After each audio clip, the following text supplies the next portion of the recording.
আসসালামু আলাইকুম। আশা করি সবাই ভালো আছেন।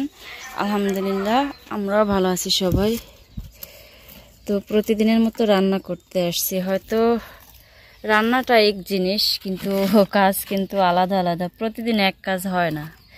দুদিন চুলাটা রান্না করছিলাম, তো দেখি বেশ এখন মোটামুটি ভালো জ্বলতেছে। ভাতটা বলক আনার আগ পর্যন্ত বেশ অনেকটাই জ্বলছে। তো ভাবলাম চুলাটা এভাবে জ্বলুক, আমি একটু কাজ করি। তো একদমই যে পাতলা লাকড়িগুলো দিতেছি, যার লাগে জ্বলতেছে। আজকে আর বেশি কষ্ট হয় না। এটার ভিতরে দেখবেন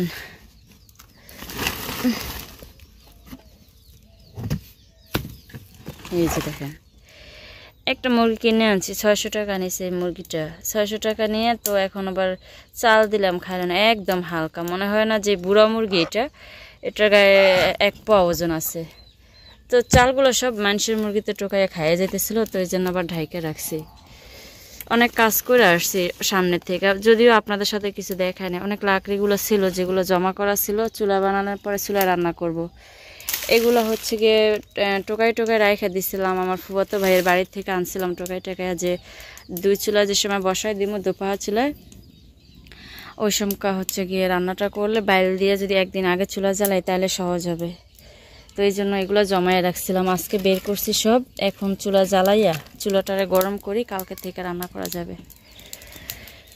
একটা চকির মতো ছিল, সেটার আমি কাটছি। যে ভাবিকে ঘরে থেকে করাতেন না, নিজেই একলা একলা কাটলাম। কাটার পরে যে 3টা ভালো ছিল, সেই 3টার উপরে ওই যে কিছু কুডি, গাছের কুটিগুলো হয় না, ওগুলো আইনে ওই যে বস্তা ভরে রেখে দিছি।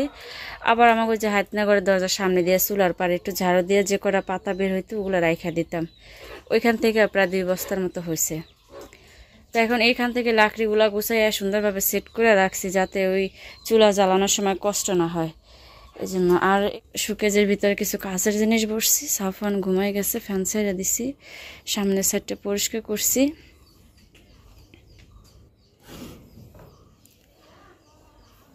যে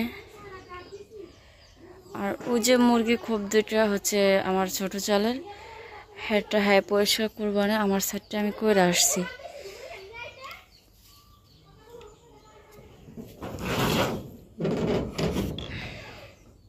সবজি এলা আসছিল, তো আমি এখান থেকে 4টা কাঁচা কলা রাখছি শুধু বাটিতে। সকালবেলায় কটা ডাল ভিজাই রাখছিলাম। এই ডালগুলো হচ্ছে গিয়ে ভর্তা করবো, আর আজকে কিছু রান্না করব না। তো রান্নাটা এক জিনিস ঠিকই, কিন্তু প্রতিদিন তো আর এক রান্না করি না। দেখা যায় শুকনোর সিজন এখন, যদি আবহাওয়া খারাপ থাকে তারপরও আবার ঘরে বসে রান্না করলে ঘর তো তাড়াতাড়ি নষ্ট হয়ে যায়। এই জন্য চেষ্টা করতেছি বাইরের ঝামেলা বাইরের থেকে সারি। তো ওই যে বিকেলবেলা দেখলেন আমরা রান্না বাড়া করলাম। সেই রান্না বান্না থেকে অনেক টাইম হয়ে গেছিল, প্রায় আসরের আজান দিয়ে গেছিল, কারণ নতুন চুলা জ্বালাইছিলাম তো এই জন্য। তো সকালবেলা আবার ঘুম থেকে উঠলাম, ওই যে চা বসাই দিছি, সাফানোর জন্য একটা ডিম ভাজলাম। এখানে গেল কালকে রাত্রে আটা আনছিলাম, সেই আটা দিয়ে এখন আবার সকালবেলা এই যে রুটির জন্য একটু আটা সিদ্ধ করে নিছিলাম। তো কড়াইটার অবস্থা একটু বাজে দেখা যেতেছে। এটাতে কালকে বিকেলে তাল গরম করছিলাম, গরম করে ভাবি একটু দিয়ে দিচ্ছিলাম, আমি একটু জাল দিয়ে রাখছি, আর একটু ওই যে রুটি বানাইলাম। হাইয়েস্ট 2টা কি 3টা রুটি হয় এটা দিয়ে আর কি। আর এই যে বড় ভাবিরা রুটি বানাইছিল, আমি আর দেখি নাই। সাফওয়ানের 2টা দিয়ে গেছেন উপরে, সে এই যে সিরা ভিরা এই অবস্থা করলো। দেখা যায় সিরা হাতে একটু দিলে ওইটাই যত্ন সহকারে খায়, আমি না দেখায় একটা পুরা সব রুটি নষ্ট করে ফেলাইছে। তো লাবণীকে গাছ লাগাইছিল আমাকে, ওই যে করলা গাছ বেগুন গাছের সাথে ওরা গাছ লাগাইছিল। সেই গাছের থেকে 4-5টা সিম এই যে হয়েছিল, ওই সিমগুলো নিয়ে আসছে কালকে। ওরা তো বাড়িতে নেই, একদম পাইকা যেতে শুরু করছে। আর বিকেলবেলা আবার কলের শাক উঠাইছিলাম আসরের আজানের পরে, যে ভাবি সহ করা কলের শাক নিয়ে আসছি, এখন কাটতে হবে। কি করো? এইখানে আবার এই যে একটু তাল গরম করছিলাম, ওইটা সুন্দরভাবে জাল দিয়ে রেখে দিছি, যে পাতিলটা একটু অক্সর হোক। গেল কালকে ভাবি এই যে শাক দিছিল রাত্রে, সে শাক ভাজি একটু খাইছি, এখন একটু রয়ে গেছে, ভাত রয়ে গেছে, সে সাফওয়ানের পোলাওটা রয়ে গেছে, বেশ অনেক কিছু রয়ে গেছে। তো তারপরও আবার সকালবেলা চুলা জ্বালাইলাম, মাঝখান দিয়ে আবার দেখেন না যে কি এলোমেলো একদম ইজি বিজি। তো সব কিছু গুছিয়ে ফেলাম ইনশাল্লাহ। এই নাও, স্যার চাইবে না, ঠিক আছে।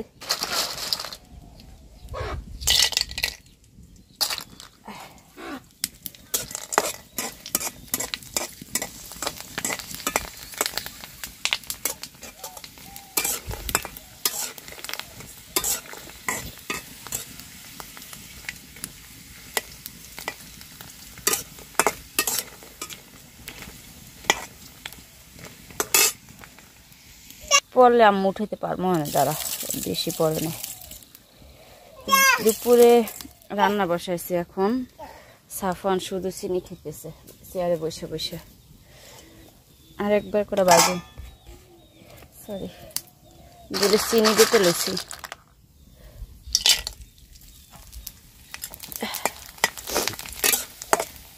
এই ছেলে আন্না আচ্ছা দিয়ে মেডি বাজছিলাম এরপরে। এই যে দুপুরে আমি রান্না করতেছি, এখন প্রায় 3:30-3টার বেশি বাজে এখন। হ্যাঁ, তো আজান দিচ্ছে ঠিক তখনই খাইছি সকালের ভাত।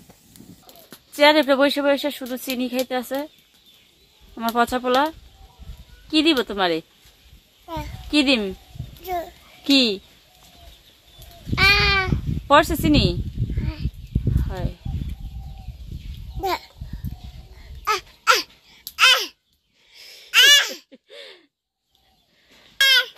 আর চাইবে না, একবার আসছিনি কিন্তু নাই।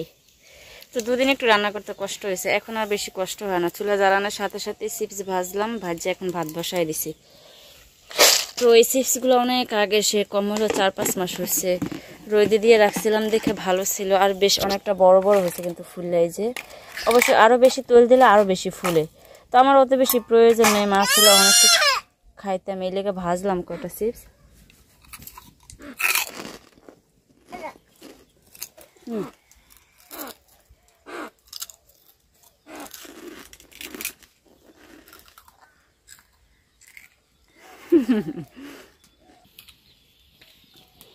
তো একজন মানুষ দেখে অত বেশি প্যারা থাকে না।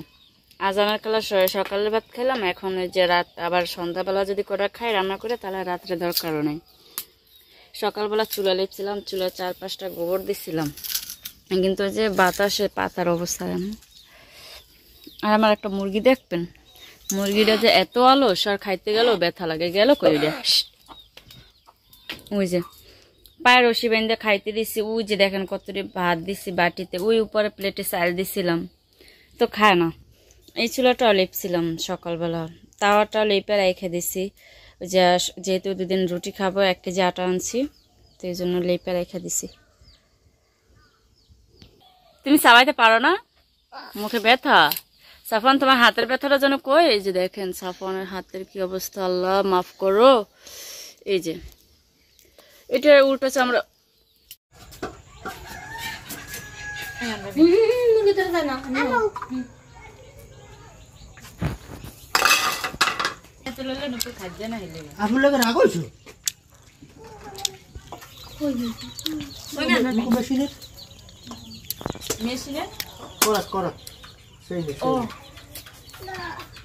হ্যাঁ মেমোর আরেক পিস দেন ছোট করে, ওটা আমার দেন।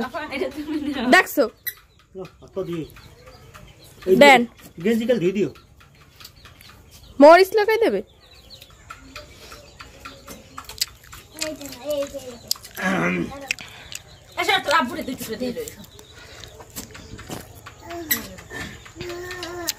সাপানে রাতে দেন, খাওয়াই দেয়। দেবো তোমার রাতে কোনটা না খাও। আজ সারাদিন বাইন্ডা তুই ও রেসিভ করে পরে একটা সাইডে দিছি যা এরা উপরে একটা খালি বাইরে দিয়ে খাবে, ওই কাটতে মজা পাই। এ ধর এ ভাবি নেন, ওরা ওরা খাইলা গ্যাস, তোমার বড় গ্যাস তুমি খাও। দে আপারে দে, আপারে দিও দে।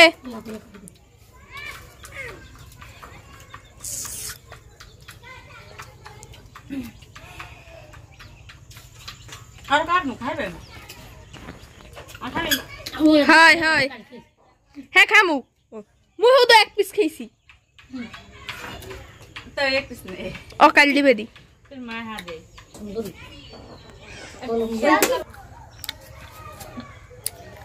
হ্যাঁ ম্যাম মোলাই রাখেন। ঝুমুর নুপুরের এই ও খায় ছোট ছোট, এই নুপুরের এই দিন আনি দাদা না এ ভাবি এনে দেন 2 টুকরা। এডি কি আর গোসে না বলা হইনি এই শেষ আর কাটা হইব না। মুই জোর হলে 1 টুকরা এই খাইলে না এইটা এই না না ফাট মুই এবার ওই পাইলে আন্য অগদি ওরা খায় মারা খায় না খানা বড় লগে থই হতে আরে এ কি খায় কমান কোনতে রান্নাটা ন গোড়া খাই আমি খাই আমার দেন হলে আমি খাই করতে না মুগুন টাইলে বার কর এমনি হয় দেবো সাবানে শেষ ঘুমায় না ও দিনে ঘুমায় না তো ওই আইছে গাছে উঠতে আইছে গাছ ধরে তোমার বলা গাছ ওড়ে দেখো না গাছ ধরে হায় ফর্সা উঠু কারেন এডু বসে এডু কাটু কাকি না আনতে কাকি কাকি আর কি লেগে গেলে এরকম সিরিয়াস দেয় তো দুপুরে রান্না বান্না শেষ করে বাবির সাথে যাই চরের থেকে ঘুরে আইলাম পুরো এলাকায় চর আছে আবার ওই সামনের সাইডটা আমরা যে সরিষা খেতে গেছিলাম ওই সাইডটা হচ্ছে চর সামনেই আছে নদী কিন্তু ওদিনকে তো সন্ধ্যা হইয়া যায় বৃষ্টি ফোড়া ফোড়া পড়ছে মনে আছে কোন দিন তাড়াতাড়ি করে আয়া পড়ছি তো গেছিলাম যে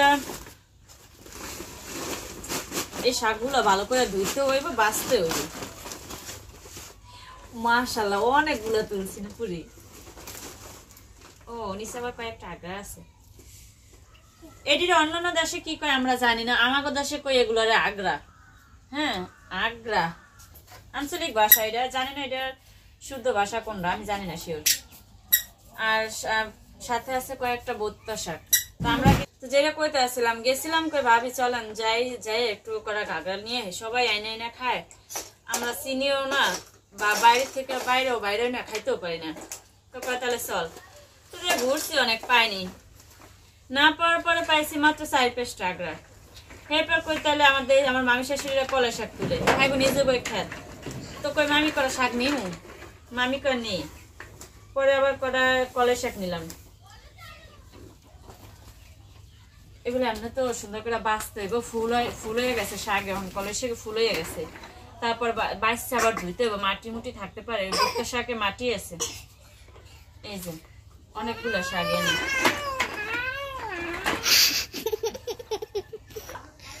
হ্যাঁ যাও তুমি যাও এনে আসো না এ নাও এই ব্যাগটা নাও ব্যাগ দাও না ও সকাল থেকে কি করছে গাড়িতে আমার বই সারতে পারে না মানে বড় হয়ে গেছে তো মাশাআল্লাহ গাড়ি আবার ছোট হয়ে গেছে নর তুলো না ওই যে তো হাঁটতে গেলে পায়ে হলো যা ইটের কোসা টোসা থাকলে ওগুলো বাজে পড়ে হেলে গাড়ি লইয়ে হাসে আড়ে ও গাড়িতে হাঁটতে পারে না গাড়ি লইয়ে আড়ে মানে আমি কি ব্যাপার কিরম হাঁটতে গেল রাস্তায় গেছে গা পরে দেখি আড়ে গাড়ি আর দুই হাতে আমার দেখাও না আন্টি দেখাও হয়তো দেখো এই দেখ এই দেখ হ্যাঁ আমার ঘুরাই লেছে দেখছো জায়গায় আবার ঘুরাই এলো ওই যে জায়গায় ঘুরায় তো যাই হোক এই যে শাক দেশি কলাই শাক দেশি ভুট্টা শাক আগ্রা সবকিছু দেশি আলহামদুলিল্লাহ এই যে ফাঁক দেওয়ার কতটি পড়ে গেছে এগুলো বেশি আছে তো এগুলো তুলছে আমি বড় ভাবি আর ঝুমুরেও তুলছে সবচেয়ে বেশি তুলছে কেরা ঝুমুর সত্যি কথা কইবা মিথ্যা কথা কইবা না সত্যি কথা একে সত্যি কথা কও বেশি তো তুলছি অল্প কি তুলছি আমাকে তিনজনের ভিতরে বেশি তুলছে কেরা তুমি হেপরে আমি গুড আর বুঝে সবকিছু গুড ওকে